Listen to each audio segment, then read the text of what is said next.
New York Giants monstrous nose tackle Dexter Lawrence reportedly wants out of New York, and a space-eating, pass-rushing, run-stuffing defensive tackle is exactly what the Green Bay Packers need. This is not the move, though.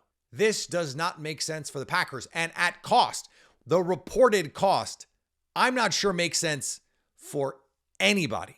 If the reporting around what Dexter Lawrence wants is true, we're talking about a record-setting defensive tackle contract, resetting not just the nose tackle market, but the interior defensive line market, well above what Chris Jones for the Chiefs is getting, 30 plus $35 million, according to some reporting, for an age 29 nose tackle coming off his worst season in, say, 5 years. And then the trade compensation.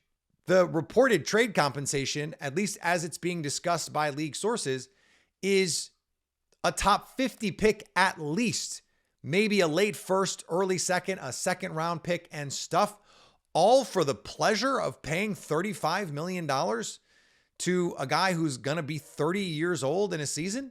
I don't know who this makes sense for. It would make plenty of teams better. It would certainly make the New York Giants better to have him on the field. The on-off splits last year for him are eye-popping. When he was off the field, it's basically the worst defense in the NFL. When he was on the field, it was a pretty good defense.